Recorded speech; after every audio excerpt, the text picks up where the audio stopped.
Ahoy, mateys! Welcome to the GameBuoy.org video game podcast, your twice monthly port of call for gaming news and views that maybe aren't on your radar, but most definitely should be. I'm your host, Captain Spike 2099, and with me, as always, is first mate Slaggy McWaggy 2. Actually, it's Ultra Slag and Ultra Wag. Thank you very much.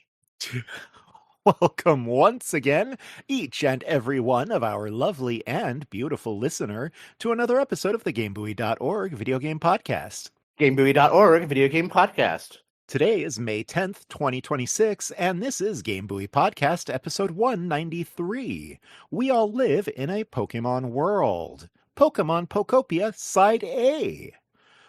As this is a Side A discussion, I want to use this opportunity to remind you that our discussion topic, Nintendo and Koei Tecmo's surprise hit collaboration Pokopia, will be covered in the B-side episode to this show, found wherever you found this episode and wherever else fine podcasts are found, probably about a week after this episode has gone live.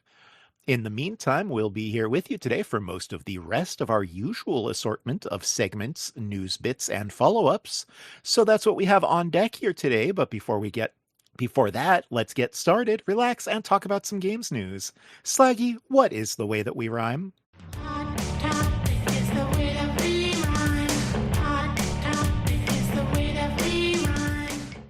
Well, unfortunately, the way that we rhyme is price increases, because we have the official confirmation that the Nintendo Switch 2 is going to be getting a price increase in many regions.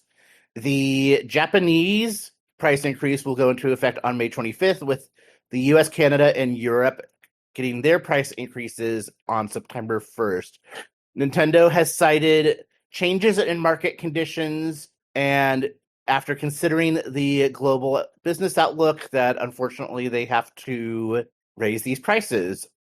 In Japan, the price of the Switch 2 will be increasing from 49,980 yen to 59,980 yen, which is a 10,000 yen increase, which is approximately Nintendo 64 US dollars as of recording. In the US and Canada, it is getting a $50 increase. Here in the US, it is increasing from $449 to $499.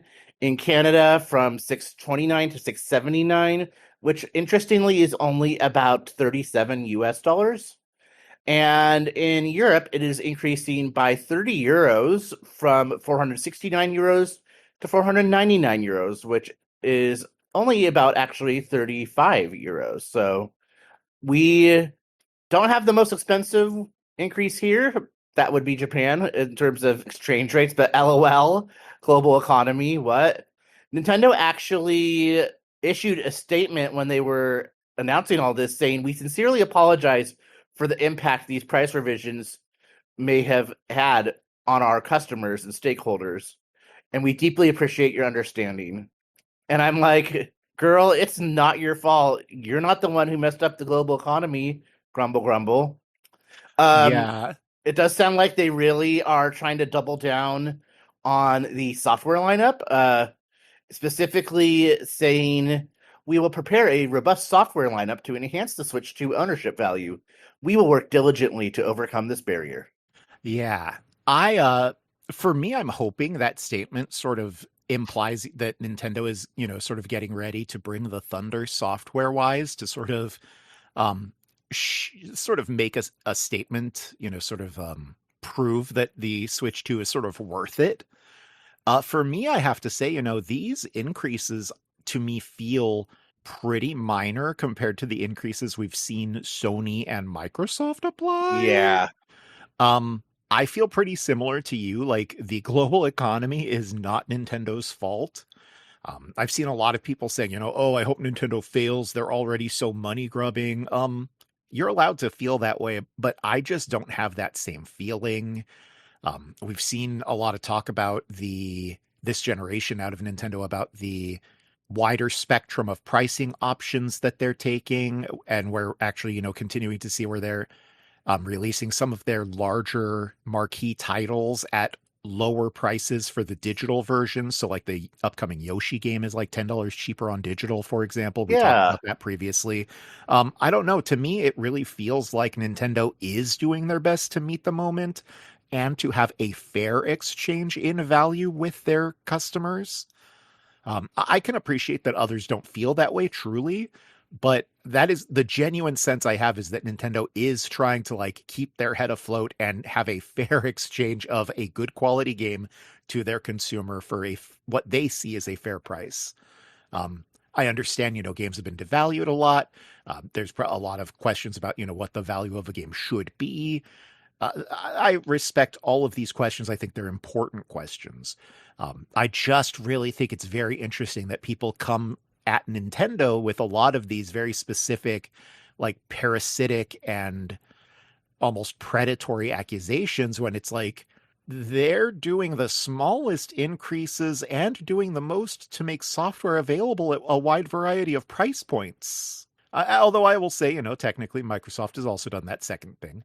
So I don't know. I just feel like the conversations about Nintendo continue to get unfairly skewed when, it really feels like they dragged their heels on this for as long as they could. We've been talking about this talking point and Nintendo eventually having to do this for like 6 months. We thought it So was going to happen before launch.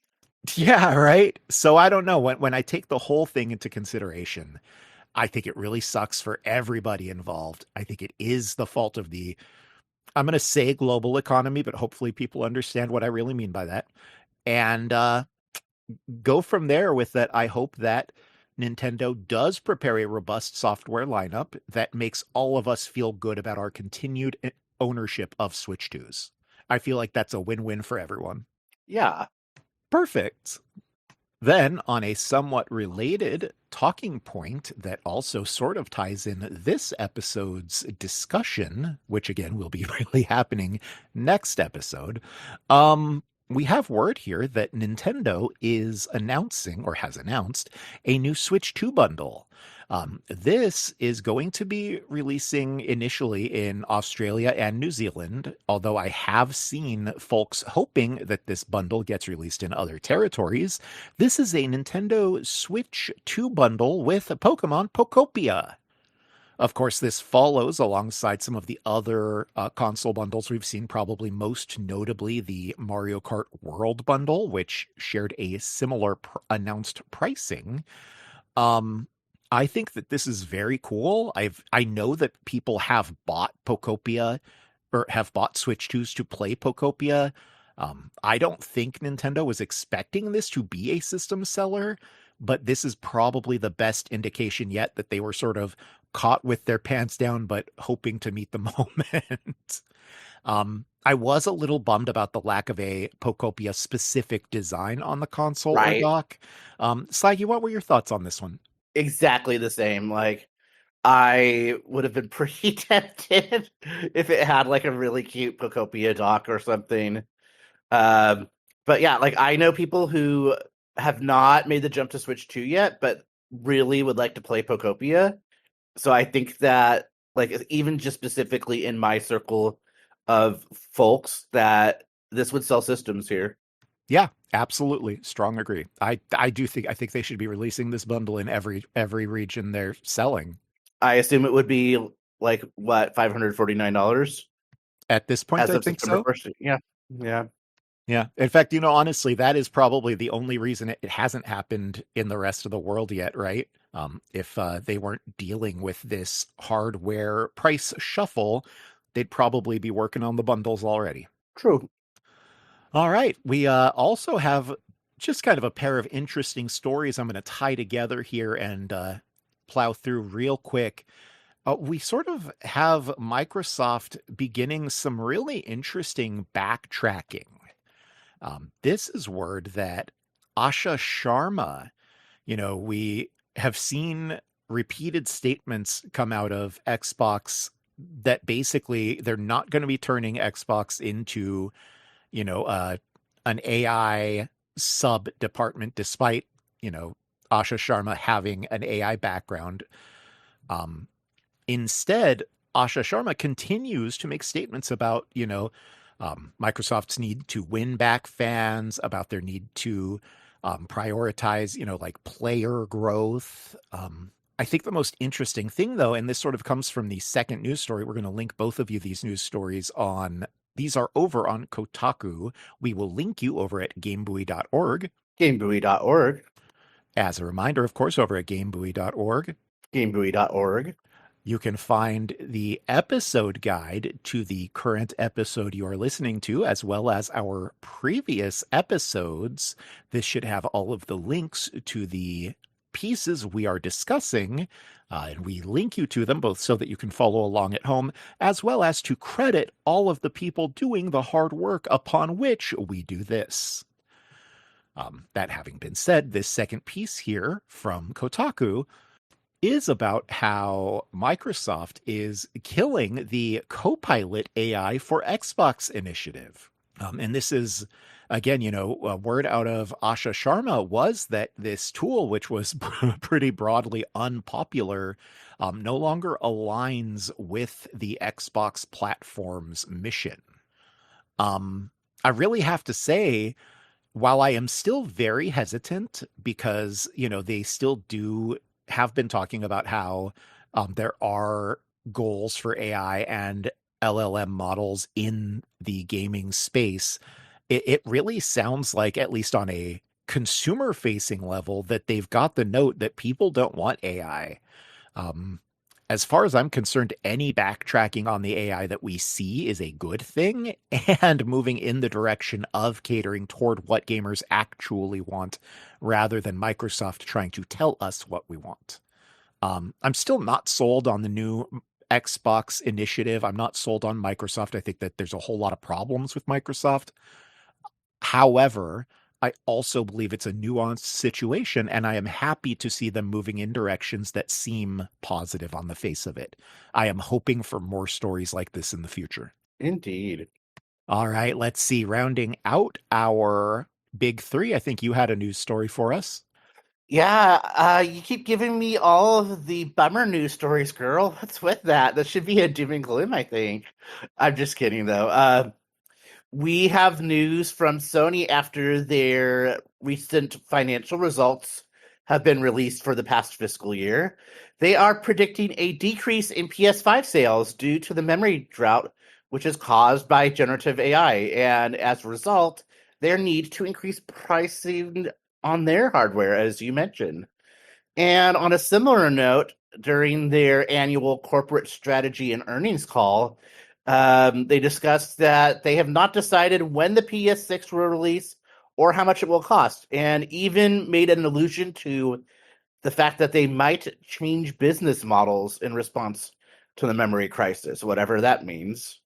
Yeah, so the reason why we wanted to talk about these three stories are that basically all three of the big three, so to speak, are kind of really struggling with this modern moment and the different ways in which the AI market bubble and over-reliance of the economic markets worldwide on the AI market bubble are really having a lot of knock-on negative effects on all three of these companies in myriad ways.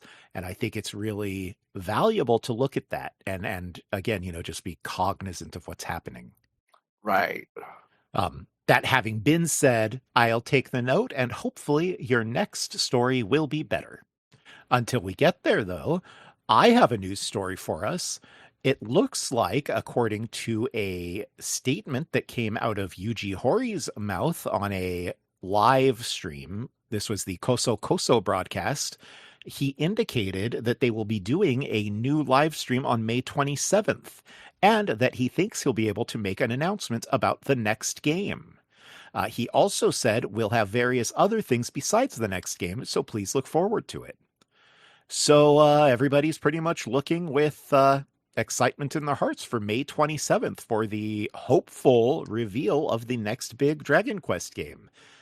It's worth noting we've been waiting for the official big reveal of Dragon Quest XII, The Flames of Fate, for literally years now. It would be nice if it was finally the moment. Or he could just keep talking about AI and how much he loves it, And then it would be a Kuso Kuso broadcast. Ah! Let's see here. In a little bit of a follow-up, the Nacon Connect event that had been previously delayed did occur. We got a couple of interesting announcements. The two that really popped up on our radar that we're going to talk about. First, here is word of the upcoming Werewolf the Apocalypse Rageborn. This is going to be a top-down action RPG, but very specifically with like a Metroidvania world map style, where they, really talk about bringing specifically like a Metroidvania design ethos to the exploration and even some of the combat. In terms of, needing specific skills to do specific things. I tend to enjoy that kind of game design. I tend to enjoy Werewolf as a setting. So I, tentatively will be checking this one out. Ah, woo. Ah! We also got word that is it fair to have called it a surprise hit? Either way, the well-received game from last year, Hell Is Us, which had released in September of 2025 on PS5, Xbox Series, and PC, is getting a Switch 2 port this upcoming September 24th. This was a well-received action RPG. My recollection is it has some Soulsy adjacent features with the combat and stuff.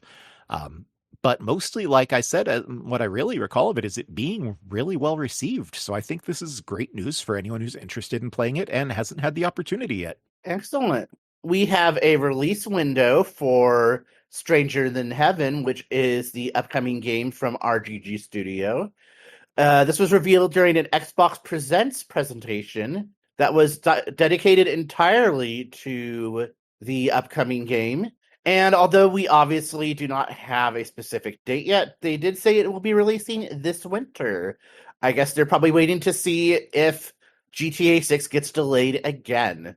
We also got the interesting reveal that the theme song was done by Snoop Dogg and Tori Kelly alongside Japanese artists Satoshi Fujihara and Ado. They also all have voices in the game.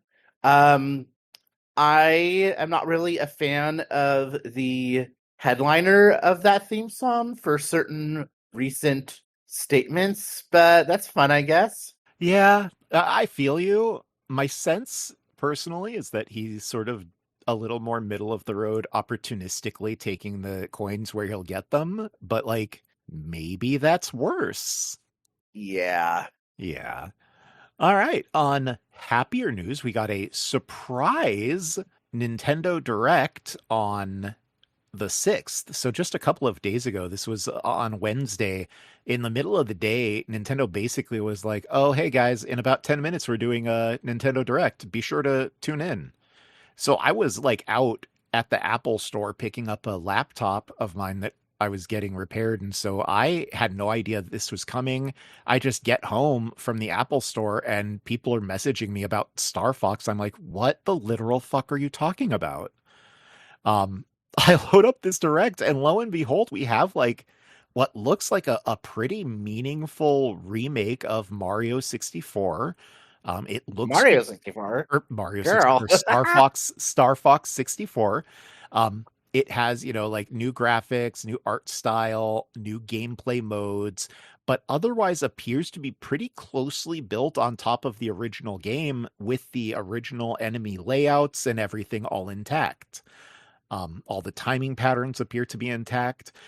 For me, the absolute ideal best case scenario probably would have been a brand new Star Fox game made in this style. My second best case scenario for a Star Fox announcement is basically this.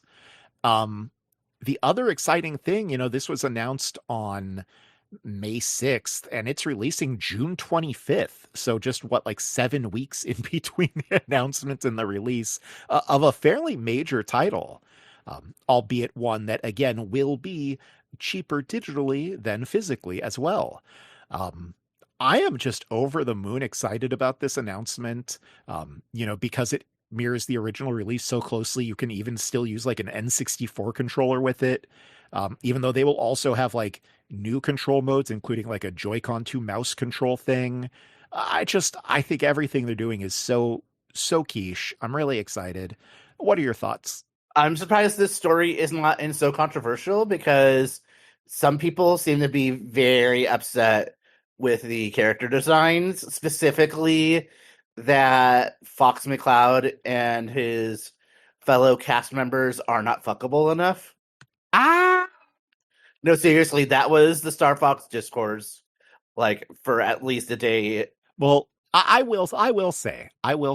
saw a lot of discourse about this game about two major talking points, and that was probably the biggest talking point was people who were really disappointed about these new character designs. The other discourse which I saw about it, and one which I at least think has a little more meat on the bone, is that, technically speaking, Nintendo has remade Star Fox 64 before. And then, they did Star Fox Zero, which they closely patterned off Star Fox or older Star Fox games, including 64. So, like, I've seen a lot of people wishing Nintendo would go to a different well for inspiration, and I get it. But the flip is, I think we've seen a real pattern of this type of release here in the Switch era where Nintendo gets a team ready to make like a new game in a series by having them remake an older game. That is my expectation here. I think if this release Yeah. does well, I think it is a certainty that we will get a new Star Fox game. That having been said, if this release isn't for you, let go of the FOMO and just don't get it. Yeah. I saw people talking about how Pragmata recently reached a new sales milestone, and I saw people I respect, even like Games Journos, talking about it's only doing all these sales because the word of mouth is so strong. People are experiencing FOMO. I'm like, dude, what are you talking about? This is literally the point of strong word of mouth. Like, it's a game people like that was unexpected and they're sharing their enthusiasm about it.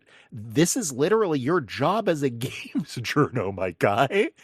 If you didn't like the Yeah. game, talk about that, of course, but otherwise, like, it just sounds like you're complaining about something being popular unexpectedly that you didn't have, money on that horse being popular, so to speak. Like, come on. Uh, If you're into this new Star Fox game, which I am, be excited. Let's check it out. If you're not excited for it, that is also okay, but maybe move on.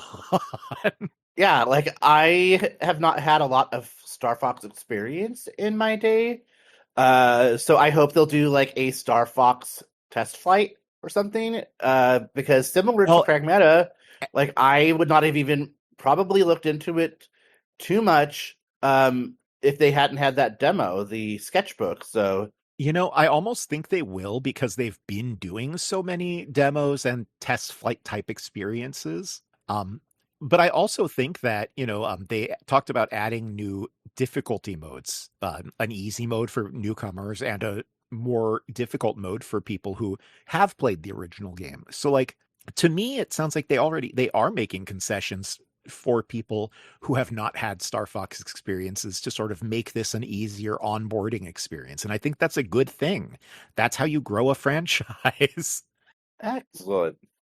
We also had the exciting news here that following that surprise direct, Nintendo actually updated the Nintendo Music app with a special release of 10 tracks from the upcoming Star Fox Switch 2 game. I personally think this is really cool. It's new recordings of some classic songs. Also, it's just kind of a cool way for them to hype their upcoming release that I don't think costs them very much. It's just very, very Nintendo and I think very cool. Yeah. All right. Well, with all of that having been done and all of that having been said, we have a few more release updates. For me, probably the most exciting one actually is word that I accidentally just closed my browser window. That wasn't cool. Ooh.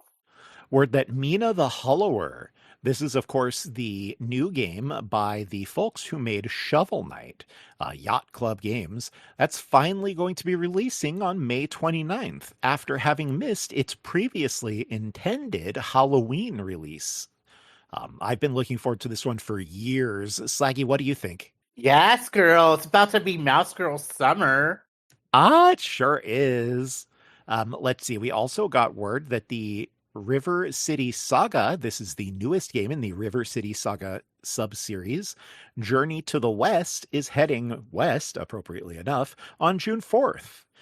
After the last time we talked about this game, I ended up looking at one of the earlier and cheaper iterations on the eShop. I picked up one of them for, I think it was like $9, and it was basically Kunio-kun and Friends in Sengoku period. It was honestly Amazing. it's pretty cute stuff. So definitely one that I'll probably keep checking out. Um, we also have word here, and this is one I'm really excited about. Culticept the First is going to be getting a release in the Saturn Tribute series.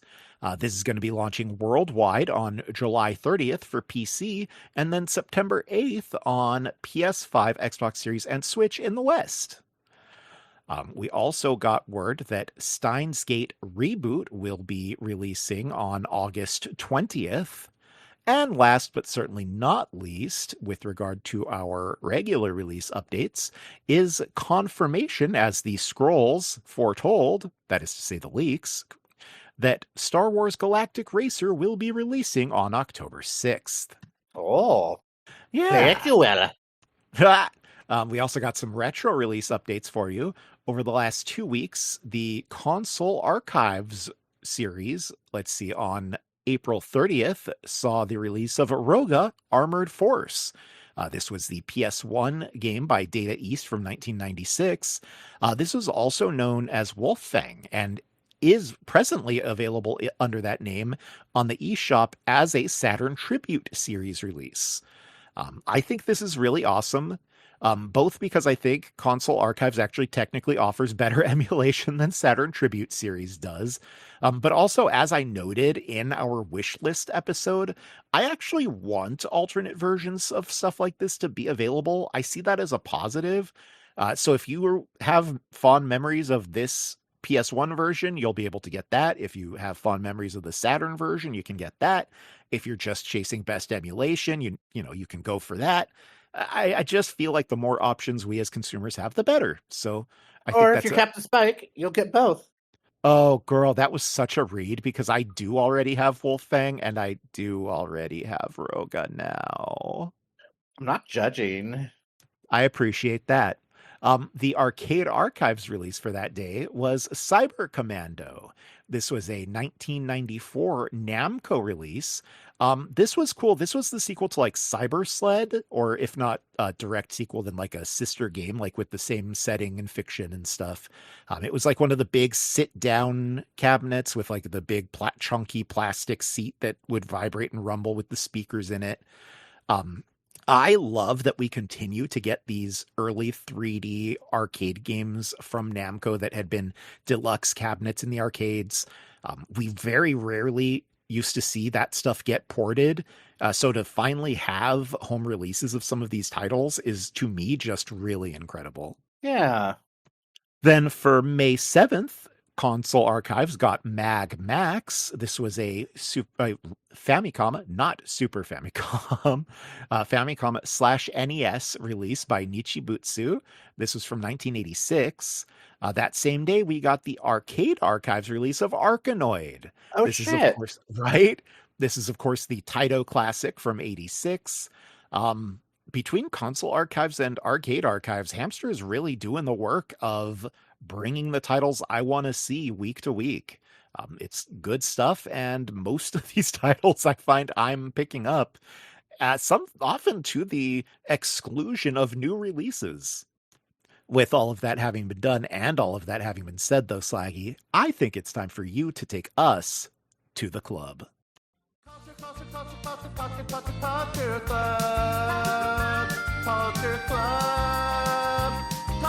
Club. Well, how about to the cinema? Because that's where Sekiro No Defeat is going to be for 3 weeks starting on September 4th. This, of course, is the anime based on Sekiro's Shadows Die Twice. The article that we are linking to on Anime News Network that you can find on our show notes on GameBuoy.org GameBuoy.org. didn't seem to specify what this theatrical version is. My understanding is that it is an anime series, and that I presume that this would be like the first 4 episodes or whatever. Yeah, that's Or become kind of a big way for various anime studios to promo their new seasons. I've found like Dandadan did it, Bleach is doing it. Um, I feel like Boku no Hero did it. Like I really a lot of these like big Shonen Jump franchises are doing that. So I'm not surprised to hear if they're trying to make Sekiro a big thing that they're doing it for that too. nice. One thing that was great is that in the past, the animation studio Qzilla had gone on record saying that no AI was used in the production of Sekiro No Defeat. So we love that. Heck yeah. And I recall these games are pretty tough, if I'm correct. Yeah, it's Souls stuff. Yeah, it's from software, right? Yeah, so this might be a way for me to enjoy that world because those games I appreciate from software, they are not for me. Yeah. Oh man, I wish it was like the old days. I would have you just come through and like, okay, just chillax on that couch. We're gonna get some Sonic, and I'll just play through this game so you can see all the settings and see all the cool stuff people are talking about online. I mean, you say Sonic, but it would have to be Japanese food because of Sekiro. Honestly, fair. Yeah. All right, well, let's move the show forward. We have word here. This is one I referenced previously. We're very excited to note Capcom announced last week, specifically Thursday, that Pragmata has now crossed the 2 million units sold worldwide milestone. I haven't bought it yet. I am planning to. I did dabble with the demo and thought it was honestly pretty novel. Like it seems pretty cute. I'm into what Yeah. they're serving. I understand why people are digging it. I think the strong word of mouth is really cool. I don't know. I think this is a good thing. I think this is good news. The fact that some people that I respect treated it kind of trepidatiously had me like, what's going on here? Then we also had the cute news that the Pac-Man franchise is going to be getting a series of animated shorts on the official Pac-Man YouTube channel. This is going to be starting on May 22nd, Pac-Man Day, and new episodes will premiere every month thereafter. I think that's cute. I didn't know the world needed a new Pac-Man animated series, but honestly, as long as it's cute and better than the one from the 80s, I'm into it. That's a pretty low bar to have to pass. You ain't kidding, man. What you got for us? So Square Enix put out a new trailer for the upcoming Switch 2 and Xbox Series releases of Final Fantasy VII Rebirth, and in that trailer, it revealed that a demo is available in which your save data will transfer over to the main game when it releases on June 3rd for those consoles as well as on PC. We always love a demo that lets you carry over your save data. Yeah, we really do. I end up downloading demos a lot. And then the ones that have save data carryover, I end up buying these games so frequently just because it's like, well, I've already started, might as well continue. LOL. Right. All right. Well, and I mean, I say that like as long as I enjoyed the game. I'm not doing that with games I didn't have fun with. Like, ew, this game sucks. I'm gonna buy it. Ugh, I hate this, but I've got to finish it. Anyway, we've got word here that the legendary design legend and director at Nintendo, Takashi Tezuka-san, is retiring after more than 40 years. Yeah. This man was a designer on the original Super Mario Brothers in 85. Like he started working at Nintendo as a part-timer when he was still at university in 84. He directed like original Zelda, Link to the Past, Mario World, and Yoshi's Island. He was still involved as producer or in like a supervisory capacity, even on recent releases like Wonder 3D World, Breath of the Wild. So he's been a mainstay for decades at Nintendo and has been, a major contributor to all of the major franchises that we all love. So this is notable. I will say I'm still really optimistic about Nintendo's output, even in these series, because as we've talked, they've worked really hard on engineering a changing of the guard, right? Like Nintendo has really worked to ensure that they have a new generation of designers that have learned at the hands of, in this case, Tezuka-san and also Miyamoto-san and just all of the greats. That having been said, this is, a warning sign. We're all getting older, and, some of the Whew. superstars of the game space are getting up there in age. Yeah, it's a changing of the guards. Indeed. Do you have any thoughts? Just thank you for all your contributions, Tezuka-san. Legend. Absolutely. We also had word here of a free update for Resident Evil Requiem. This is going to add a Leon Must Die Forever mode.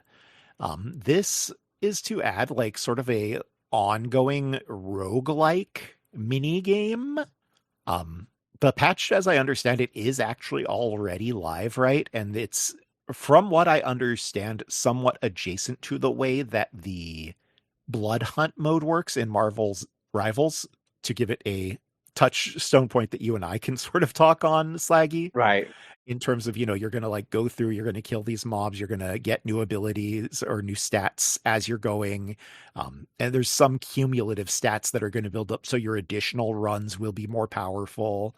I enjoy these kinds of modes. I understand why developers are adding them, because I think it's probably a pretty efficient way to reuse assets. And I'm always here for free mini games being added to people's purchases they've already made. Um, Anything to say to that, Slaggy, or do you think this sucks? No, I think that's cool. I enjoy a good horde mode. Awesome. Then what do you got for me? Yeah, so this one was really interesting, and I think really uh, a testament to the reason we have the Culture Club segment. So this Yeah, one is actually, it about literally is. We'll yeah. talk about this a little more in the future, maybe, I think, but the goal of Culture Club is literally to like sort of meet that intersection of games culture and larger culture. And here we are. Yeah, so this has to do with the studio behind Eve Online. Even if you've never played it, such as I have not, if you're a gamer of a certain age, which we are, you're most likely at least familiar with CCP, the studio behind Eve Online.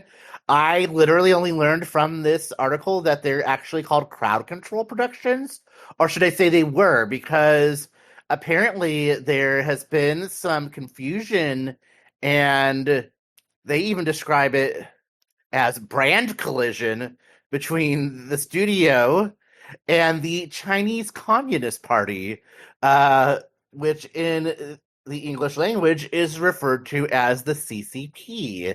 Obviously, that's not the name in China or like the initialism, or even in Iceland, where the company formerly known as Crowd Control Protections, not Productions. My bad. See, like, yeah, I don't think anyone ever called it that. It's like literally just CCP. Um. Anyway, they have Yeah, changed I their have name. Yeah, only ever heard them called CCP. now you're gonna have to call them Fenris Creations. This change is coming along with their parting of ways with their now former parent company, Pearl Abyss. They are now an indie studio again, so we wish you the best, Fenris Creations, with your new name Absolutely. and independence. Indeed. We also got some news that is nothing to do with communist parties, as far as I know. I mean, maybe Team Rocket a little bit. This is the news that Fire Red and Leaf Green, the Switch 2 releases, sold over 4 million units over a 6-week period.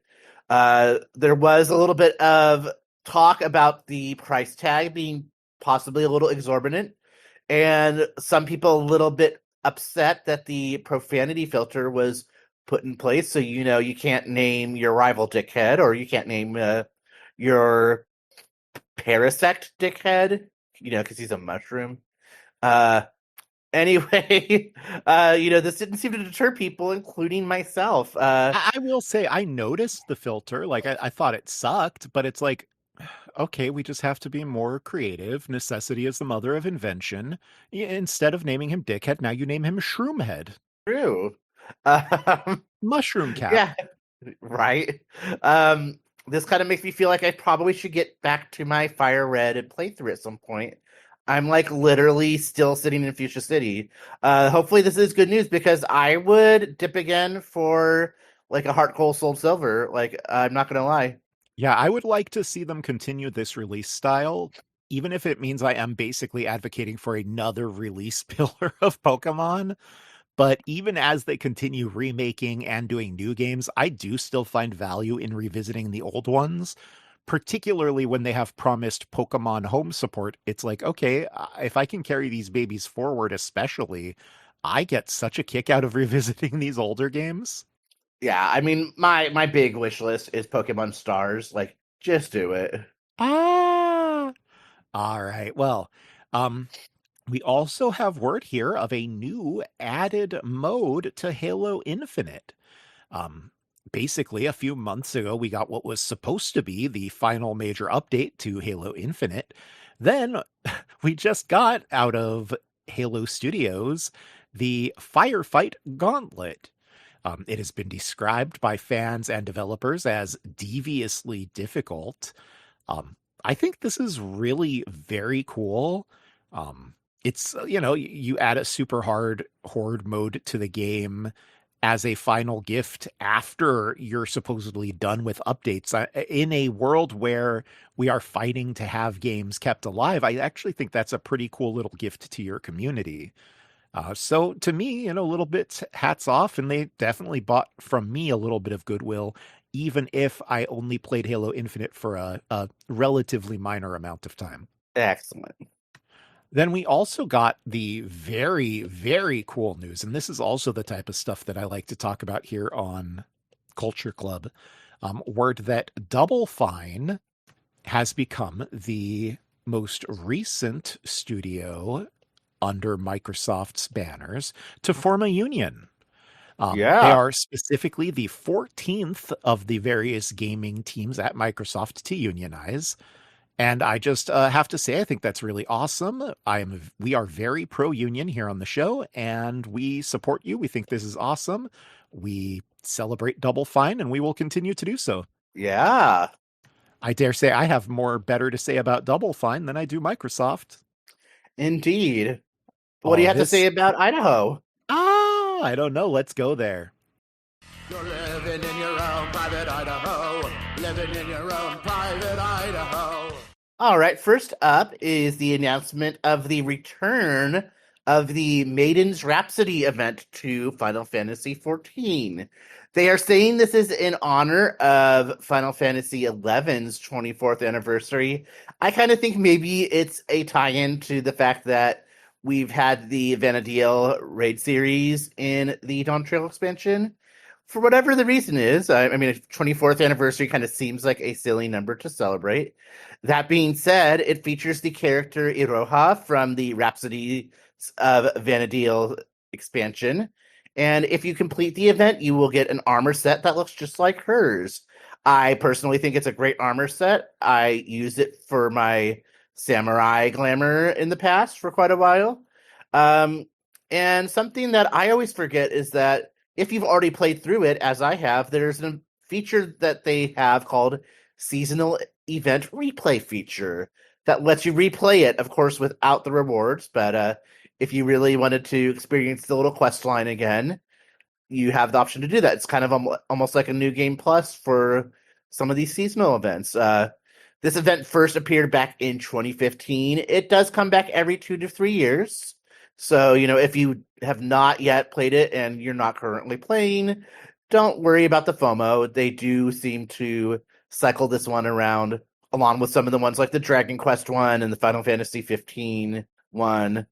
I wish that they would bring back like the Lightning Returns one, but they added those gear rewards to the cash shop, so it's doubtful that that one and I think there was another one that got added. I think it was a something with Shantotto as well. I think she was like in a fate, and you could get a wind up Shantotto. Oh, And I think she's in the cash shop too at this point. So gross.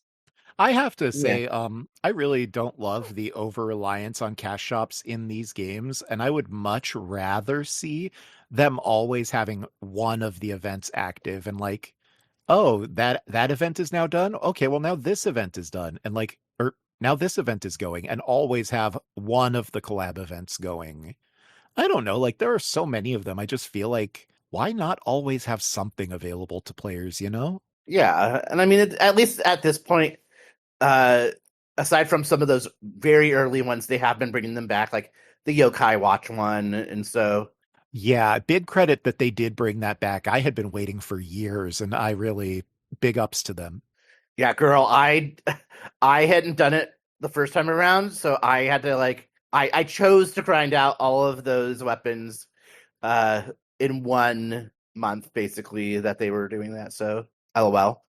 Speaking of bringing back some things that have been around in the past a couple of times, we have the announcement from NIS America that they will be releasing The Legend of Heroes Trails from Zero and The Legend of Heroes Trails to Azure for Nintendo Switch 2 and PlayStation 5 this fall. They will feature improved performance, 4K resolution, and upscale textures, plus mouse support on the Switch 2. This is pretty cool. You know, these games originally were released on the PSP about 15-ish years ago and then got PS Vita releases after that a couple years later. They got PS4 releases just a few years ago. So this is kind of like the fourth time around for some of these games, but it sounds like they are some nice improvements. So that is good news for fans of these games, which seems like there are a lot of them. I probably should get around to a Trails game at some point. Yeah, you know, it's funny. I have been saying that for a while, and then I started playing Trails First Remake a couple months ago, and I was like, this feels really familiar. And then I was like, wait, I played this on PSP like a decade ago. LOL. Right. So, but it is no, it's good stuff. It's never been easier to get into the series. In fact, a lot of the various titles in the series that are available on eShop seem to go on sale pretty frequently. So, I think it's worth looking into if you're interested in classic JRPGs that also do some interesting modern stuff. Nice. Let's see, we got word out of Type Moon that they are developing a new 2D fighter in the Melty Blood series. Oh, wow. Yeah, this is Melty Blood Twi Lumina. It is expected to release in early 2027, and it is one that we will likely continue talking about moving forward. Yeah, I feel like we haven't heard the name Melty Blood in quite a while. Yeah, it's at least been a minute. We also have word here, this comes out of Sony Interactive and Arc System Works, of 2 new characters coming to Tokon Fighting Souls. This is, of course, the upcoming Marvel 4v4 tag fighting game coming out in August. And the 2 newcomers to the Fighting Avengers team are Hulk, and this appears to be like a Planet Hulk aesthetic Hulk, and Yeah, Daddy.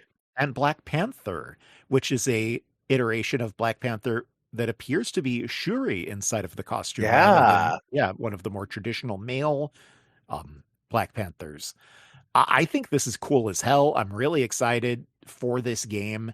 And the more characters they announce, the more excited I get because they continue to lean into unexpected designs and aesthetics. And that's what I want out of this. Yeah, I'm just excited about Hulk in a harness. I guess next we need Scotty in a Speedo. Fingers crossed. And Genie in a bikini. Speaking of fighting games, and it feels a little unfair to go from such a beautiful looking game as Marvel took on, and then to talk about Avatar Legends, the fighting game. But I have to say, we got a new trailer. This is teasing the new playable character. This is going to be Sokka, who obviously is a fan favorite. Yes. This game is going to be releasing July 2nd. The thing for me is that it really does look like you can tell that this is a 2D fighting game that has been made on a budget, but that's fine. You can also tell they have people on staff who understand fighting games and are putting together what really looks like a solid little 2D fighter. Based on the gameplay they have shown, I'm really cautiously optimistic about this one. It really looks like they're doing the best to make a respectful, fun little Avatar 2D fighting game. Yeah, good for them. Yeah. Then what else do we have? Yeah, so this one was an interesting one. I mean, I guess we kind of knew it was coming, but I had been so out of the loop because this has to do with Civ 7. And, Civ 7 was not a flop, but it was not super well received upon its release. So this update is coming called Test of Time. It is coming on May 19th, so not much longer after you listen to this upon the release of this episode. If you were listening to this later or like years in the future, obviously, that already happened, unless it didn't. But assuming the world doesn't come to an end and, Gandhi doesn't decide to nuke us all, when the Test of Time releases, you'll be able to play as one civilization throughout the entire game, which sounds like, it's civilization, right? But the thing with Civ 7 is that as the game currently is, as it goes to a new age, you are forced to switch to a different civilization. That option will still be in the game, but now you are no longer forced to do that. I have to say, it feels like such an oversight that it wasn't an option in the first place. Yeah, I mean, it's an interesting concept. Did I say concept? I think I did. Oh dear. It's an interesting concept, but that's not what we're used to, and I mean, well, the thing to me is like, I understand the thinking that like, oh, people will just stick with what they're used to, so we have to change it and make it so you have to change. But to me, it's like, no, girl, just incentivize switching in such a way that I am more inclined to do so for the incentives that it gives me. Not, you have to do this. Yeah, I mean, it's an interesting idea because, civilizations have rises and falls. So, I actually think, in theory, it's like a really clever idea. They've also overhauled the victory conditions and added a new system called Triumphs. This will provide bonuses for completing challenging objectives. I picked up Civ 2 on the Switch. Civ 7. Did I say Civ 2? You did, boy. Yeah, that's before my time. I came into the series with Civ 5. I picked up Civ 7 for the Switch shortly before the Switch 2 release so that I could take advantage of the Switch 2 upgrade, which I think was either inexpensive or free. But with the price of the Switch version, it ended up being a really good deal. I was not really feeling it at all. It might be worth checking out, though. So we'll have to see. We also had word that the CEO of Take-Two, Strauss Zelnick, has said that he personally takes responsibility for the game's failure, saying, "We got it wrong. What we tried to do was a bridge too far." We like accountability. Yeah, it's one of those things where the proof will be in the pudding if they actually take the note or not. But I appreciate the fact that he put out such a statement that actually did acknowledge some of the problems. Like the fact that it actually acknowledges some of the problems that the release version of the game has makes me think there's reason to be optimistic. The funny thing about that is it's been a long time meme that you don't play a Civ game until its expansions are done anyway. So True. if this game does come together by, they release the second expansion, presumably Test of Time would have been its first expansion. Now it's just a major free update. I presume they will still try to do an expansion. If we look at it within the typical Civ cycle, if that update brings it, into being, a Civ game really worth playing, it's just the Civ cycle all over again. It's honestly kind of funny to me. Yeah.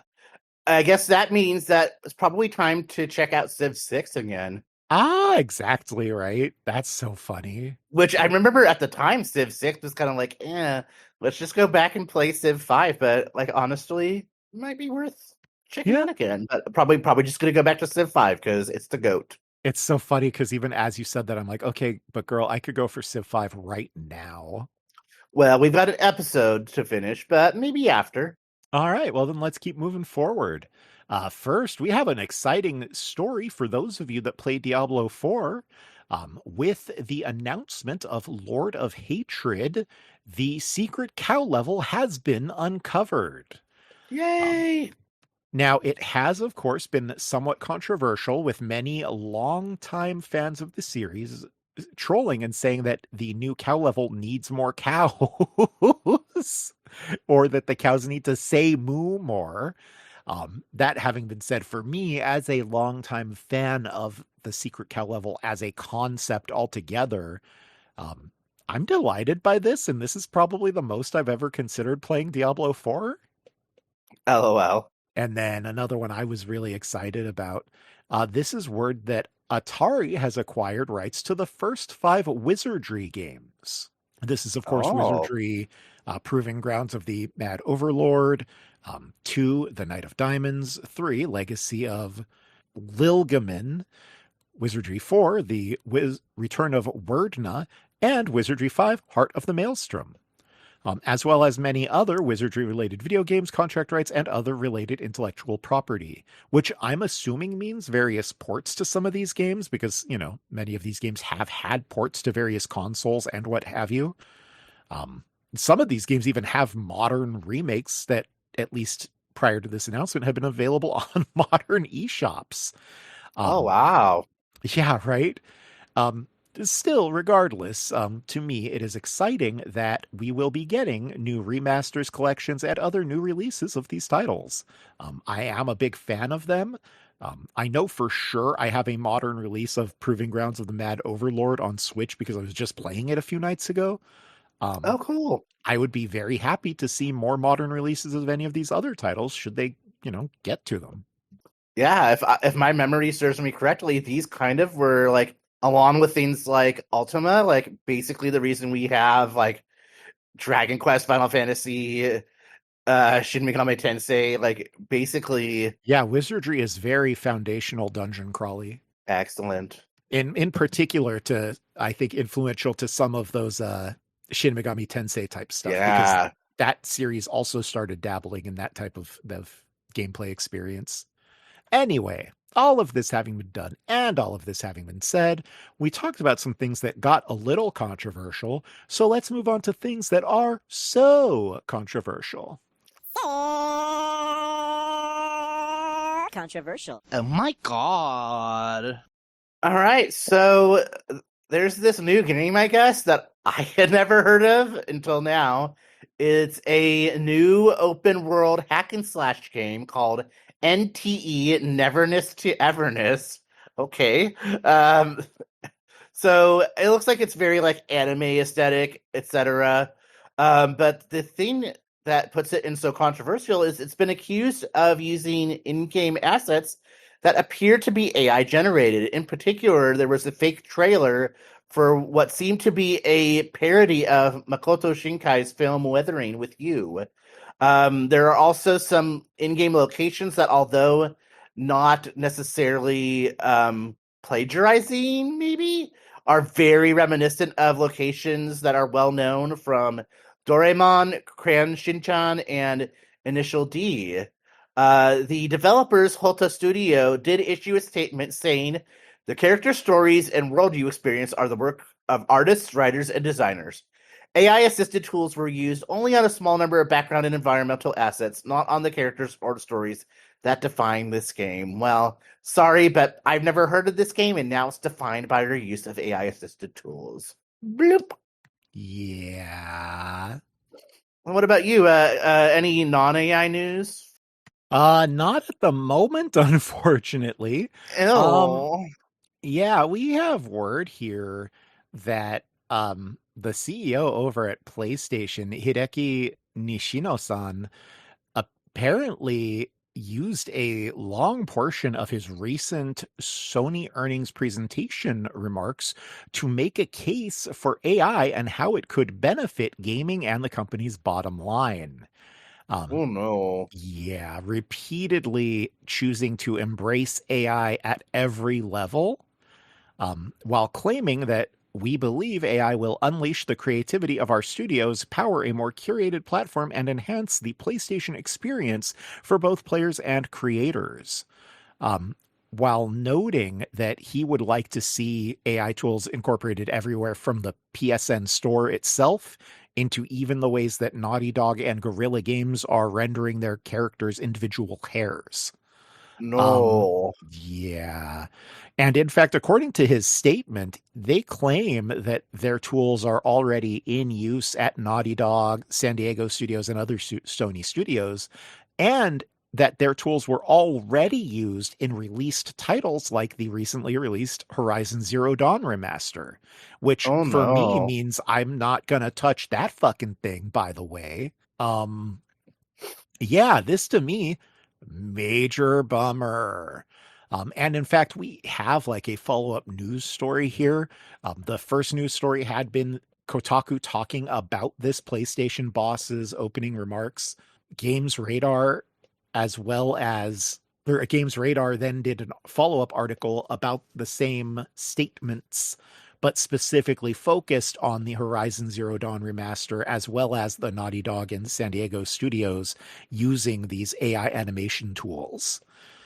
They're bragging, of course, that animation work that would have taken hours can now be completed in a fraction of a second, which, if you don't care about, the human element of art, is fine. I tend to prefer when humans make the art I'm going to make. I'm generally not interested in consuming things that humans couldn't take the time to create. But we all have different values and thoughts and opinions. And I just would really strongly encourage you out there in internet radio land to live by your values with regard to this stuff. If you're not into AI, avoid the games that were created using AI. Even if Yeah. people say it's inevitable, even if they say, oh, all games are going to be AI someday. Well, not old games. Start playing old games. Not indie games that are explicitly handmade. Play indie games that are explicitly handmade. Don't give in just because other people want you to. No. Ooh. How has Microsoft got a better perspective on AI than Sony does at this point? Effing right. Effing right. If Microsoft, takes a stance on their geopolitical involvement and steps it up there, I might be a Project Helix adopter and not a PS6 at this rate. Oh, right. Well, Or yeah, maybe it's just all Switch 2. I could actually see myself with the way things are going, staying mostly in the PC space for my gaming, because I really am not a fan of Microsoft right now, and the stuff Sony's saying is really quite repugnant to me. Yeah. At least I can play Final Fantasy 14 on anything. Right. This is a kind of controversial one. I personally am okay with it, and I will explain why, but let me first detail the situation. During the recent live stream for Stranger Than Heaven, which we've already talked about here today, they also discussed how this is going to have a character who is portrayed by the actor Bunta Sugawara-san. Sugawara-san passed away in 2014, but had been an iconic actor in many, many films and franchises. For me, I'm actually familiar with him because of his ties to Ultraman and Kamen Rider, but he was also in the wildly successful Battle Without Honor and Humanity film series that in fact kind of popularized Yakuza film in general and was a huge stylistic inspiration to the Ryuga Gotoku games altogether. Oh. So to me, there's no AI here. They're using character like or actor likeness with full consent and permission from the family. It is a period specific game where, some of this stuff is taking place when this actor was still alive and was performing roles similar to these types of characters. To me, the closest thing to this was back when Capcom was doing very similar with the Onimusha games, and they were patterning characters in the Onimusha games after various actors, some alive and some dead, all of them notable to various genres. I think probably in the Western world, most notable is that I think Onimusha 3 had Jean Reno in it, which was obviously pretty funny. And obviously he's handsome as hell. But, Yeah. right? But to me, as long as everything's on the up and up, they have proper permission, they're not using AI fuckery. In this case, in fact, the character whose face likeness is being made to look like Bunta, he's also being, or to Sugawara-san, I should say, rather than being so disrespectful as to refer to him by his first name. The character voice is also being performed by an actor who was personally associated with Sugawara-san. So again, to me, this is just a really fairly respectful way to include an icon of the genre in a game that is itself, as a series, largely homage to the genre. Do you have any thoughts? I mean, does One Piece have to stop using Sakazuki-san, who was also based on his likeness? Yeah. That's my exact thing, right? I actually feel like this sort of thing is somewhat common in modern Japanese media where you're, paying your respects and doing homage. And I really strongly feel like as long as you're doing it through the proper channels, I don't see the problem. Yeah, I mean, the fact that the estate, I mean, obviously he can't speak for himself. He has passed, but I mean, if his estate says it's okay, then, that just opens up a bigger thing than, that's a bigger discussion than the specific thing. Yeah. It seems like it is being done with the intention of honoring his legacy and not like, oh, we're going to make a holographic musician to cash in on them. Yeah. I think that's the thing for me is that it just seems so respectful and like honoring him that for me, it's a positive. I view his inclusion as a positive, and it makes me more excited about the game. Yeah, and the Kotaku comment section is like, why are people mad? I will say, though, unanimously. I have seen people on other forums talking about it being really gross and distasteful and, oh, this makes me not want the game. And honestly, that's perfectly fair. I respect that. That's not how I feel. Mm-hmm. And that is, one of the major tenets or pillars of our show. I don't necessarily think everyone needs to agree with us as long as we're not talking about, the fundamental sanctity and basic respect of another person's personhood.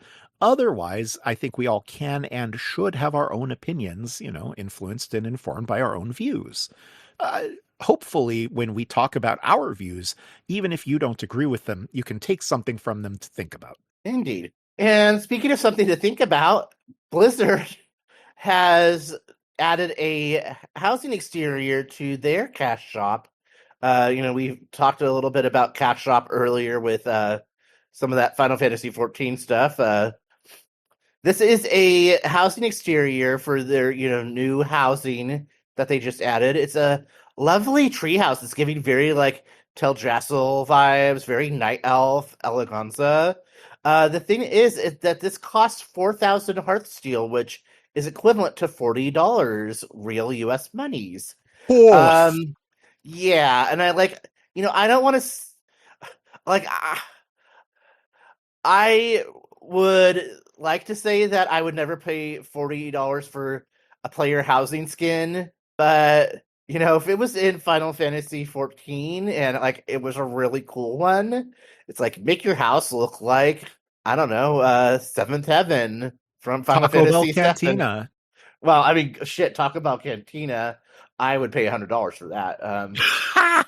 No, because you could just build a Taco Bell Cantina in Pokemon Pokopia. So, yeah, like, I mean, $40 for a housing skin does seem a little bit exorbitant. Especially, yeah, I don't know, like, microtransactions in general. Like, have we ever done a microtransaction episode? I feel like maybe we should. Sort of, but yeah, I mean, it might be time to take a look back if not, because yeah, I mean, the whole economy of the games industry is changing. I mean, it's always in flux, but there's this whole focus right now on nickel and diming you in games you're already have paid for, and in some cases are actively also paying a subscription for.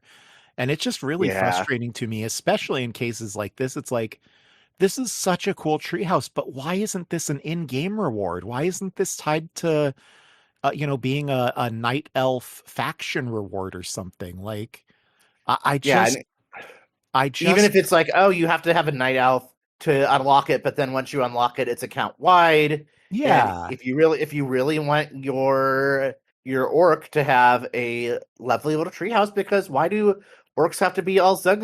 They can have a nice treehouse too. To be fair, my understanding is that this is not restricted to Alliance only. Oh, actually, no. Looking at it, it does say that. Oh no, I'm looking at the base ones. They're like complaining about the horde ones in the base game. So the fact that if you want one that's pretty, that you gotta spill money for it.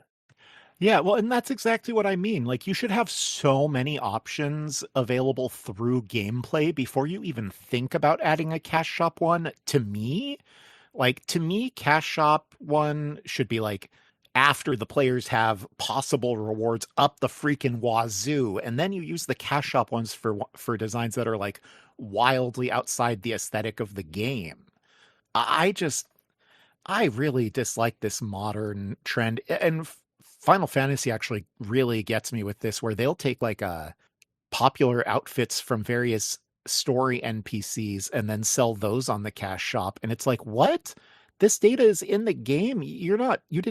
This is a main part of the story. This should be a story quest reward. What are you talking about? Pay you $12 for this? What? Well, I think that cost probably had to go to make it fit over those Rogan and titties. Right. I hate that shit. I mean, and I try to make my peace with it, and I try to, these developers have to make their games profitable so they can keep going. I get it. I feel like there has to be a different way. I also, I've bought a couple of these like $20 mounts off the shop when they are unique assets that also seem like they had a high level of effort put into them, and it's like my birthday or something. I've given myself a treat, but just $40 for a player housing skin, really something about that. And I don't feel like it's my place to say because I'm not a WoW player, but it just feels like extortion. If I were a current WoW player, I'd be upset about this. Yeah. All right. Well, and then the last one of the controversial news stories we wanted to buoy here was word that, and honestly, all I really need to read is the headline. It says the whole freaking controversy. Oh no. Per Kotaku, EA sets a new $8 billion sales record just months after laying off Battlefield 6 developers. Yeah. Yeah. Like, I mean, it says it all, right? Like, we have EA out here literally setting records while also laying off huge amounts of staff. Is not a good thing. Yeah. I think this has appropriately brought down the vibes. Unless you have anything to add, I think it's time to move on. Meh. Doom and gloom. Yeah. All right. So our first doom and gloom, this is never fun to talk about. This is the news that the Paris-based studio Spiders, which is owned by Nacon, probably best known for Greedfall, they are shutting down after 18 years of operation. The upcoming DLC for Greedfall: The Dying World will still be released by Nacon, but then, in the words of Spiders, after that, well, that's it. Yeah, I think That's this too bad. really sucks. Yeah.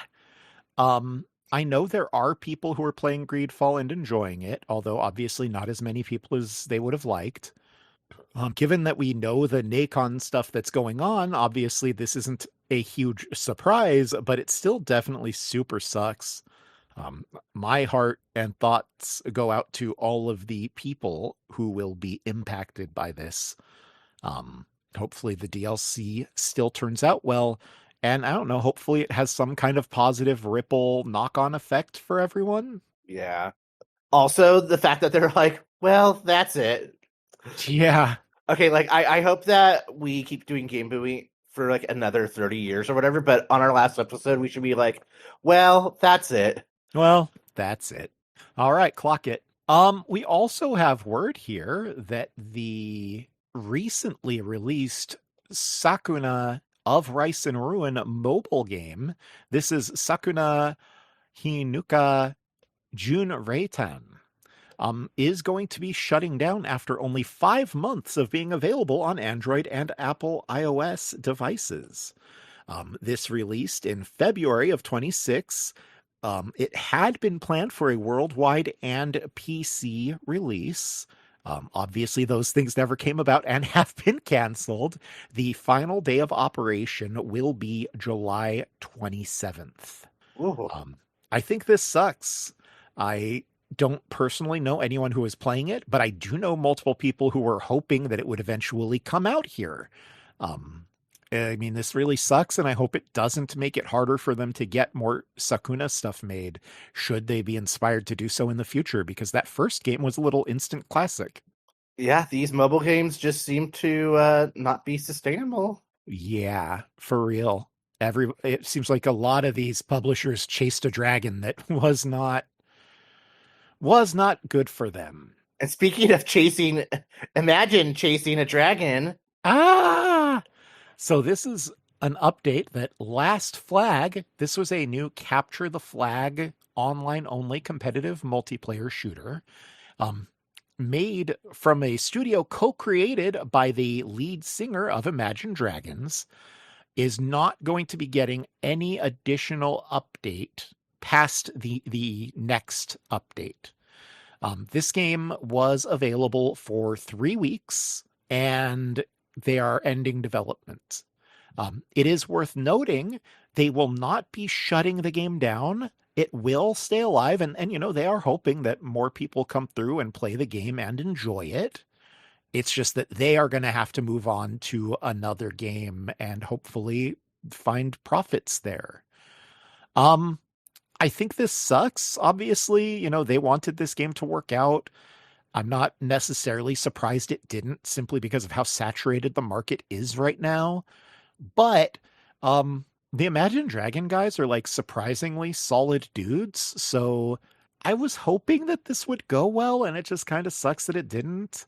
That having been said, the fact that they are making sure the game is still going to be like a playable game that people can continue playing if they enjoyed it, to me is a huge positive. And I hope people do check it out. I don't know that I will, but other people. Yeah. What do you have for us? This is one that you will probably be bummed about because I know you like horror games and horror movies. And this is the announcement that the Paranormal Activity game that was in development, which is Paranormal Activity Threshold, has been canceled. This news came from the developer Brian Clark, who was probably best known for the 2022 Mortician Simulator game, The Mortuary Assistant. He was in charge of this game, and he wanted to have some more time to polish the game, but Paramount refused. So rather than put out a subpar product, Clark and the publisher Dread XP just chose to part ways with Paramount, and the game is canceled. You know what? Fuck yeah, Brian Clark. I think that is great. He basically recognized that the game wasn't where it needed to be to release, and rather than put it out to make money and exploit his audience, he chose not to let that happen. I think that's awesome. It makes me like him even more. And I am yet again this year side-eyeing Paramount. Yeah. Let's see. We have word here that Sony filed a $765 million impairment loss last year. Oh, no. Citing the underperformance of Bungie as a major contributing factor in their recent fiscal report. Oh, no. I mean, the good thing is that, the way they cited it as an impairment loss, obviously indicates that they feel that Bungie was worth less than the expected monies that they made. However, this isn't exactly yet a sign that Bungie is out the door. Like, there are other ways they would have filed this if that was what was going to happen. If anything, this makes me think that Sony is hoping things turn around for Bungie. This makes me think that Sony is hoping that they can, record in the black for next year. And to that end, we did get some word out of Bungie, that they do not have their next specific story points and, next steps all quite planned out yet. They're not all locked in their own words, but they do in fact have ideas and plans for what they're going to be doing for the next several years for the Marathon game. So while many of us are concerned, and in fact, I watch Marathon videos almost every day now, I really want to play this game. I'm just really hesitant to buy into a live service game. I really hope it had I really wish it had a free to play option. I have to say, seeing things like this, between the way that Sony is reporting this loss, between Bungie saying they have plans for the next few years, I am cautiously optimistic that they are not going to abandon Marathon, but there have been lots of things in the game space that looked like sure deals over the last decade that have fallen apart, so I don't know anything anymore.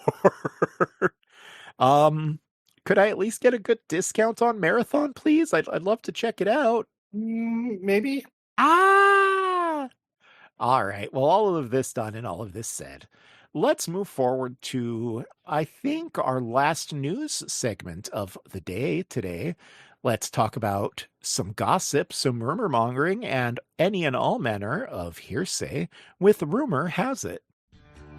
Rumor has it. Rumor has it. Rumor has it. Rumor has it. Yeah, this first rumor comes from the VR YouTuber Brad Lynch, who has found shipping records that indicate that some gaming-related products are arriving on cargo ships from China. This might not be a big deal, but these are game consoles that are arriving at Valve warehouses. So these might be an indication that Steam machines and or Steam frames are on American soil as we speak. And, Steam does say that they're still planning for a 2026 release of Steam Machine. The way things are going with other consoles and other hardware manufacturers and their certain things, a Steam Machine is looking more and more appealing. Yeah, right. I think this is really notable because if you may recall, back during the Switch 2 hullabaloo, one of the first indications we had that Nintendo really was flooding the market was that we had some of these shipping manifests that had indicated that they had brought over tons of hardware. And this is now a very similar situation of Valve, sort of being caught importing hardware. To me, this very much feels like a where there's smoke, there's fire on them getting the actual hardware in. If they're getting it in May 26, I can't imagine they want that sitting in warehouses for years, because that costs money, Ergo, I think you're right. I think there are reasons to believe that they are really trying to make this 2026 release happen for one or both of the hardwares. And girl, I was looking at the Steam Machine, landing page on the Steam storefront just a little before we recorded, and like I guess they're gonna have little faceplates for the front of the Steam machine, and one of them is like a wood grain one. Like, girl, like I almost want it just for that, for like it being a nice piece of furniture. I love the wood grain aesthetic. Like it's giving very like Atari for real. Yeah. Honestly, really, the more we talk about the negatives of Sony and Microsoft, and the more positives that start looking to be in place for the PC market, yeah, I am increasingly starting to consider a Steam machine for, our living room TV and foregoing the next gen consoles, at least initially, and maybe seeing if a Steam machine can't carry me through that initial period until an eventual Switch 3 someday. Yeah. All right. We also have word here, and this is kind of interesting. We're talking about it here because this is hearsay. This was not stated in any official capacity. It's technically a little closer to a rumor. I think this is more likely to be true than not, and thus worth talking about. This is word that Reggie Fils-Aimé, during a recent lecture at New York University, said that the whole kerfuffle with Nintendo not selling on Amazon was basically because Reggie got a call from an Amazon executive asking them to basically give them like a sweetheart deal so that they could outprice even Walmart, and Walmart is literally cited. And I guess Reggie gave the executive a hard time that like, literally what you're asking me for is illegal and we can't do that. And so Nintendo pulled out of Amazon for asking them to do illegal marketplace interference and giving them, illegally low, explicitly financial support so that they could outprice their competitors, and specifically Walmart. Obviously, in the modern moment, in the modern day, everything going on, this is a nothing burger. It's not that meaningful. But on another hand, to me, this is a megaton. It explains a lot about the Nintendo and Amazon schism we saw years back. And it makes me wonder, frankly, about what manufacturers are giving Amazon these illegal sweetheart deals. I think it's worth thinking about. Slaggy, what were your thoughts on this revelation? I was gagged. Yeah, absolutely. I have a lot of respect for Reggie, though, for standing on business and being like, no, we're going to do this correctly. For real. I really appreciate that. And then we got one of my favorite kinds of leaks, although, it is the typically reliable when we get information this way. Still have to technically note it is a rumor. This is word that the Pan-European Game Information Board has rated Tales of Eternia Remastered. The rating was published on April 16th, and this strongly suggests that Tales of Eternia, or Tales of Destiny 2, as it was originally known in North America, is likely to be getting a upcoming remaster, which is exciting for those of us who are now into Tales, but kind of were less so, 25 years ago. And what is that Peggy rating? Peggy 12. I was hoping you would say like Peggy 12. Yeah, that's why I was asking you. Very good. Peggy 12. Peggy 12 would be a great European drag queen name. Like it would. Like if I was a drag queen in Europe who was like a nerd themed gamer, Peggy 12 would be great. Not Peggy related, but in a similar vein, the Taiwan Digital Game Rating Committee, which does not have an iconic Peggy 12 sort of voice that I'm aware of, they have rated a Switch 2 version of Dragon Quest XI's Echoes of an Elusive Age Definitive Edition. Probably not super surprising, but we have this rating, which looks like it is PG-15. So these rating boards announcements, not really announcements, but these ratings boards ratings seem to usually be pretty reliable signs that these are happening. Yeah. Well, and I have to say, I would love a Switch 2 version of Dragon Quest XI Switch, um, because that was already like it was an incredible version of the game. They downported it from PS4/5, so it did have a softer image, but like some of the and they made like some slight world adjustments to like the geometry so that it would fit on the Switch 2 platform and, reduce some of the like foliage in the out in the world and what have you. My hope is that this version both increases the resolution so that it's a little bit less of a soft image and hopefully also restores some of that geometry. But honestly, as long as it does one of those two things, I think this is awesome. This is exactly what I hope third parties do. As far as I'm concerned, there are entire catalogs of software that I would be happy to revisit with Switch 2 updates. So many third parties right now have the opportunity to take a bite at Nintendo's evergreen apple, and all you have to do is push a resolution patch that you're pricing for less than $5.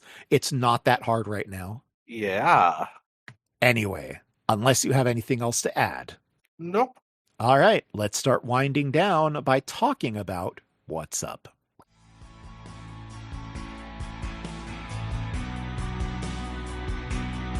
I said, hey, what's going on?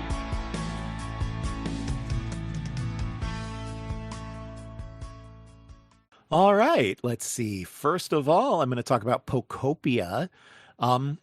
I didn't really play too much Pokopia. I did, however, log in to do the Sableye event. And, I say that I did the Sableye event. I went to one Dream Island. I collected a red rock, but before that, I took a picture of it. And then when I went home, I just printed like 50 more red rocks and broke them all to get all of the red rock pebbles or whatever that I needed to get all of the event shop goods on day one. LOL. So, yeah. I like Pokopia a lot, but as you can probably tell per that anecdote, I'm at the point where I've like mastered my economy so much and stuff that it's like very easy now to achieve all of my goals very quickly. And because I tend to be a goal motivated player, it is a little challenging when I'm not actively like building a cool build or whatever. That having been said, I still think it was one of the most incredible games I've played in the last 12 months, and it is definitely something we'll be talking about during the Goaties this year. Absolutely. What about you? Yeah, so I was very similar for Pokopia. It has taken a bit of a backseat over the past few weeks. I did also make sure to start the Sableye event. Sableye is one of my faves. I am a little bummed that you can't get them on a Cloud Island by default because I really went all in on my Cloud Island. I guess you would just have to do a 3D printer of the specific items to have him move in. I guess that's how that works for these event Pokemon. I haven't even thought about how to get the Hoppip family on my Cloud Island yet, so I presume that's the way you do it. But I did set up a little environment for him to move into, and the items all look really cute. I've mostly been going on Dream Islands. In the main game, I'm trying to get Raikou, who's the last legendary dog / cat, legendary beasts, I guess is what they're usually called, right? And on my Cloud Island, I'm trying to get more ice because it is very hard to find, and there's a certain building that you need ice to build. You know the one. I've had no luck with either of those. Womp womp. Like my Dream Islands have been. To a Clefairy Dream Island? I have, and like just the ones that I've gotten have like really shitty caves. That's genuinely wild to me because I did one Clefairy. Oh my god, wait, no, maybe I was going. I think I was going to the Eevee Dream Islands. I don't know why I thought it was Eevee. So that's maybe my bad. Oops. Oh, okay. Yeah, no, because I literally just did that. In fact, in this past week, it was just such a kind of minor thing that I didn't think to mention it. But that was, in fact, one of the things I did on the same Dream Island visit I was doing the Sableye stuff on. Oh, yeah.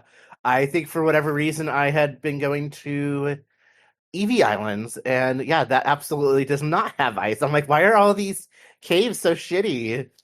Ah, right. I mean, I only found like 50, but it was enough to Yeah, achieve my goal. So I I mean, was happy. I only need like 10 at the most, so like that's why I've been like, really not even a little ice as a treat. Ah, the only context in which we're going to talk about ice positively in 2026. Oh no. What else you been playing? Borderlands 2? Ah, no, let's see. So actually, I'm going to talk about these out of order. For May the 4th, I wanted to indulge in some Star Wars fun, but I didn't want to like spend money. So I decided to just play the Switch version of Knights of the Old Republic on Switch 2. Um, I will also say they did get a sale out of me because I bought the Switch version of Knights of the Old Republic 2 on Switch because I've been having so much fun with it. My understanding had been that these ports were in need of a lot of work, but then I read up on it, and it sounds like in their current state, they run pretty solid. To that degree, or to that end, I should say, I have been playing the Switch port of Knights of the Old Republic on my Switch 2. I am now past Taurus, so I've done the first planet. I'm in the um, Jedi training phase of the game. I've only had one game crash, and of the many times I say many, this is like my fourth time playing KOTOR. Um, that is the fewest amounts of system crashes I've ever had in KOTOR up to this point. Oh wow. Like when I played it originally on my original Xbox, I crashed on Taurus. I crashed in the Undercity. I crashed in the Upper City. I crashed in the apartments. Like it did not run that solid. So I'm actually really having a true blast. It isn't a completely bug-free experience, but as far as Knights of the Old Republic goes, it's honestly going about the best it's ever gone on a technical level. And that has freed me up to actually do something I've always heard of doing, but have never done. And that is, I saved all of my level ups except for the one level up you have to do during the tutorial. Um, and then otherwise, I didn't level up at all on Taurus. I over relied on my companions to get me through every combat. Relied on various, min-maxed point assignments to get through every conversation, but I did it.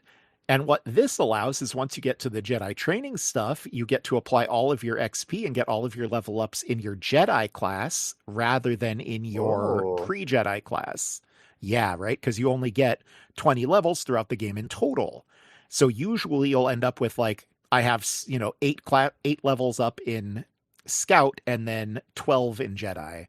I'm going to have 2 in Scout and 18 in Jedi. So that's going to be Damn. awesome. And it is in fact already quite awesome because I'm level 8. I got to level 8 as soon as I got to be Jedi. It is so baller to already have so many force points assigned and stuff, and to have already been able to spec into all of my various Jedi abilities I want. And like, I already just walk up to stuff with a lightsaber and just tear it apart. It is so awesome. I'm so happy. I've always heard that playing the game this way is a lot of fun if you like the overpower fantasy, which I do. Now that I've done it, I want more. In fact, even just talking about it, I'm like, I'm probably going to play more tonight after this. We're done recording. That and Final Fantasy really have been my big games, but I'll get to that.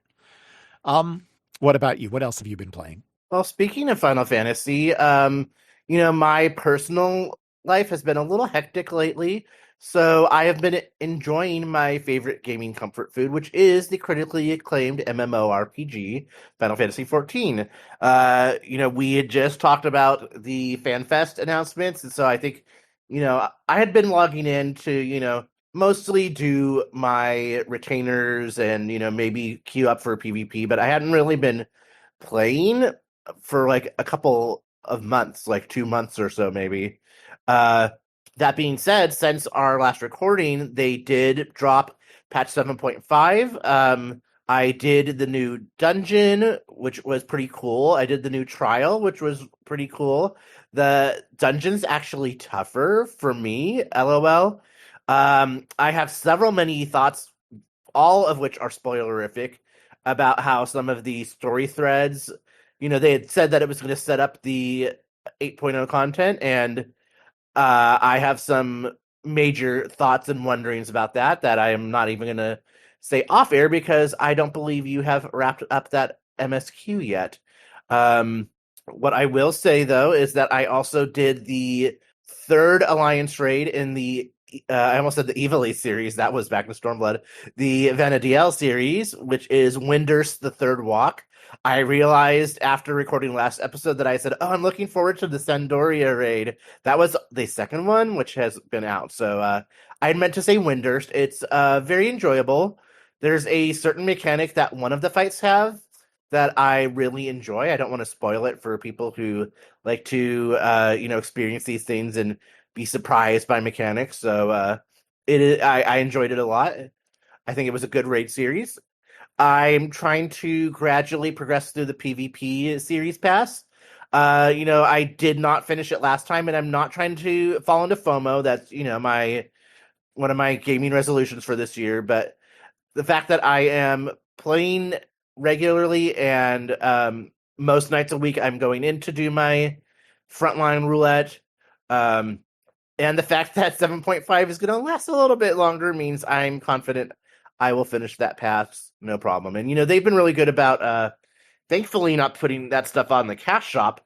They put it up for PvP currency reward, the trophy crystals. So, like, after a period of time, you can, go back and buy those or rather exchange your trophy crystals for some of those old minions and mounts and stuff. So, I actually did that. I got some emotes. I saw you were in the Wolf's Den pier as well, getting some emotes, I think, as well. So, yeah, I like the way that they set it up, but I do anticipate I will be able to finish it. No problem this time.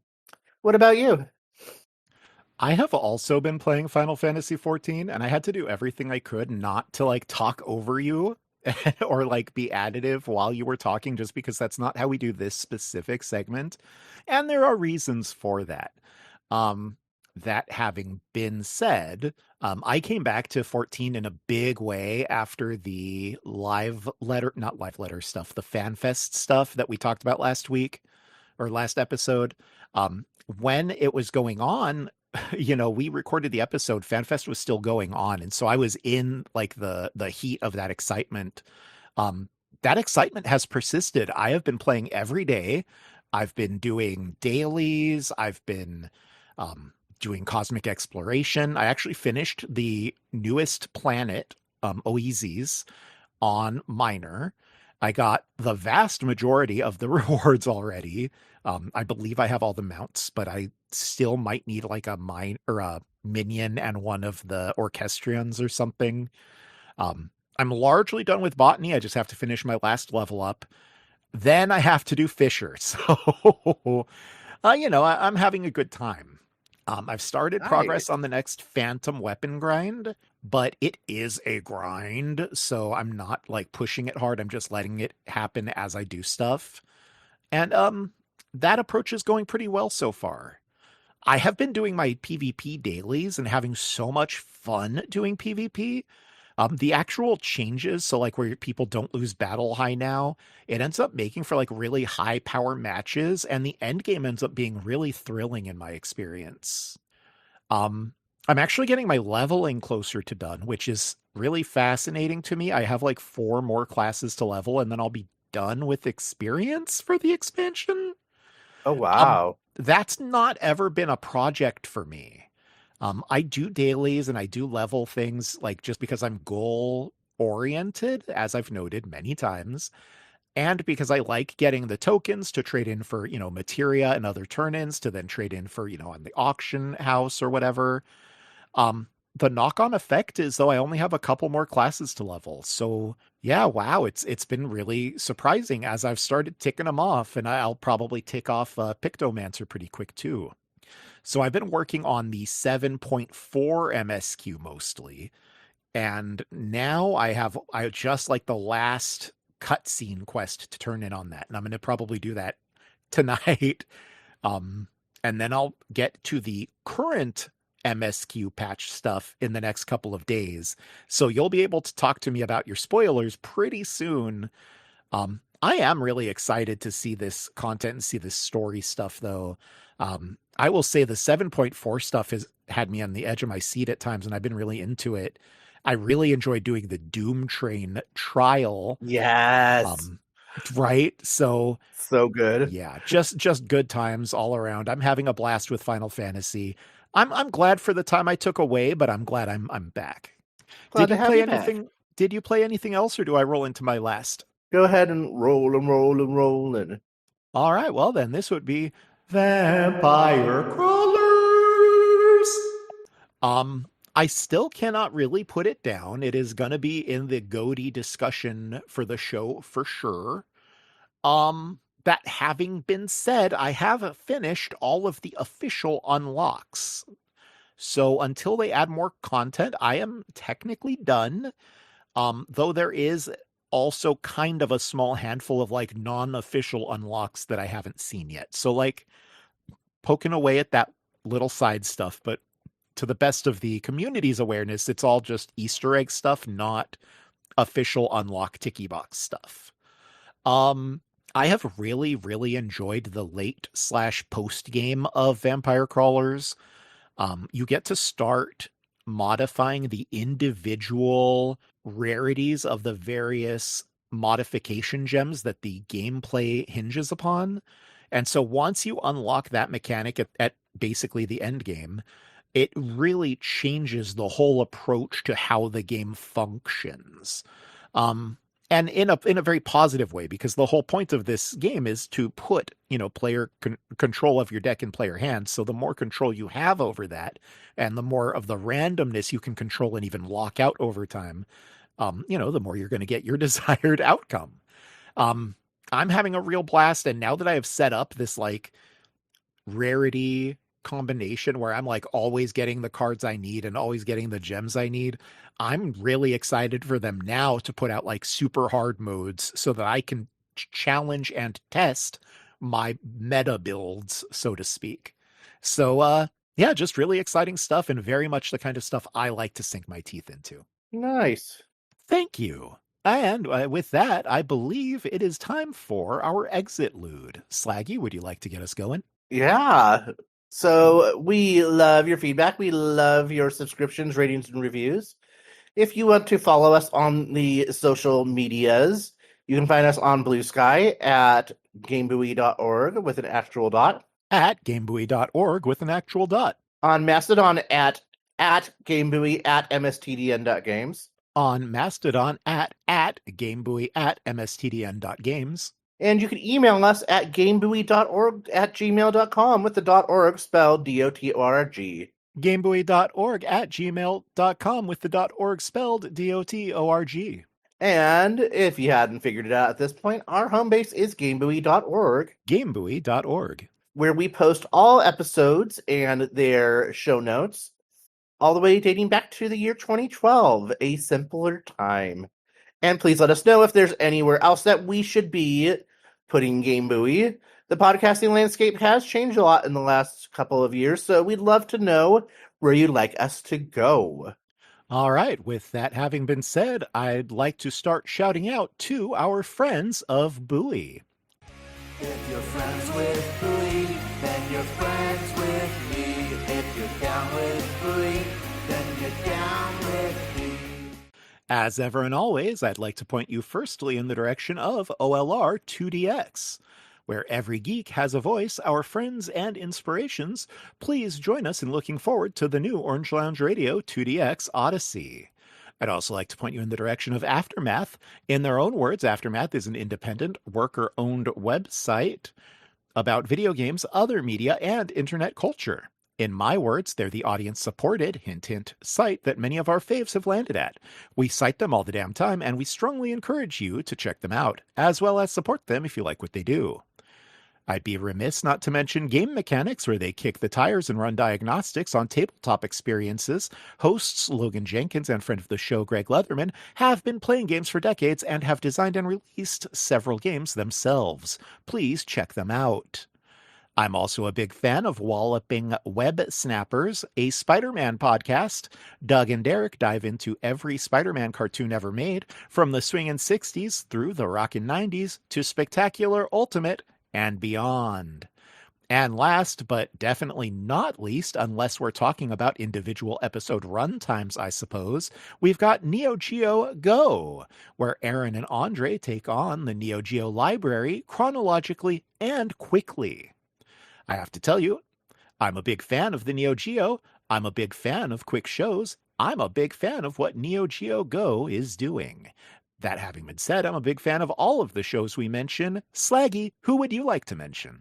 I am a big fan and supporter of the Bobby Blackwolf Show, a weekly internet radio show and podcast discussing the latest news in gaming, as well as sometimes reminiscing about gaming's history. Bobby is, of course, one of the founders of the Voice of Geek Network, VOG Network for short, of which we are proud to be a member. I'd like to also steer you in the direction of the Nintendo Pal Block podcast. One of the hosts over there is good friend of the show, Eddie V, where they dive into the week that was, into the world of Nintendo, a world that I quite enjoy, if you didn't notice that. I'd also like to point you in the direction of Standard Issue Computing, which is a Blue Sky account and a blog. Longtime friend of the show, of course. It's your source for retro and modern computer games, hardware, software, and history. And, he's done a lot of spin-offs like World of Warcraft focused and comics focused, so I just support everything that dude does. Great dude, great content. Go support. I also encourage you to check out Sasha's Retro Bites on Blue Sky for bites of vintage gaming, including magazine scans and photographs. One of my favorite Blue Sky accounts to follow. I'd also be remiss not to point you in the direction of Defunct Games, your daily source for modern video game reviews, exciting trivia competitions, and old school magazine analysis. Love those old school magazines. And last but certainly not least, I would like to point you in the direction of Thomas Game Docs on YouTube, where each video covers a different aspect of video game history, such as game development and sound design for beloved Nintendo franchises. In fact, before Nintendo had a chance to put up those Star Fox, she had put up some sound rips from the Japanese site, which had some of that music. So definitely go check out Thomas Game Docs. And Yes. last but certainly not least, well, I guess not last, but our wonderful theme music was done by the late, great Zelda Reorchestrated, which is the project that reorchestrated beautiful Zelda music into gorgeous symphonic sound.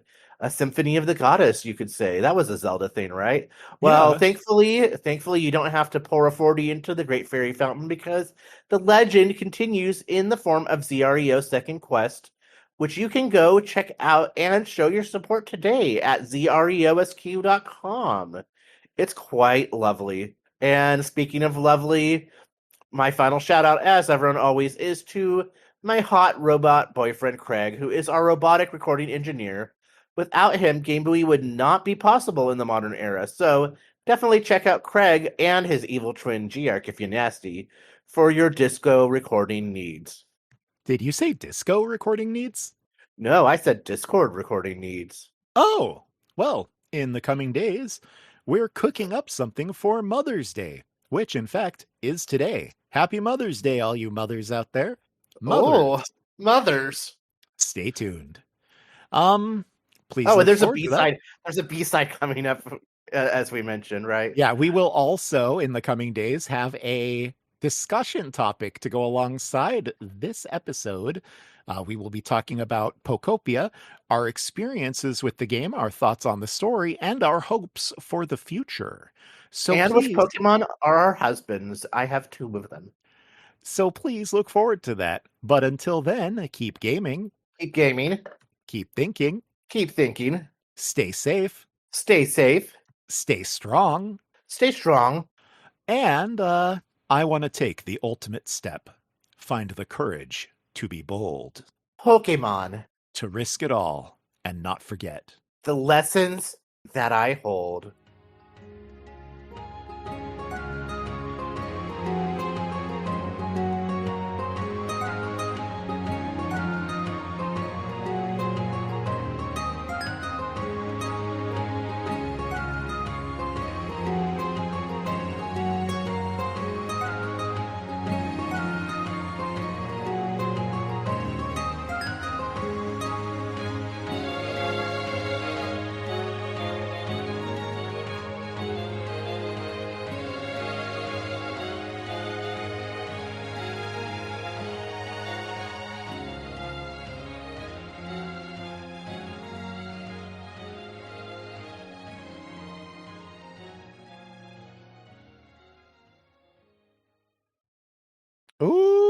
damn, girl. There we go with a 2-hour episode.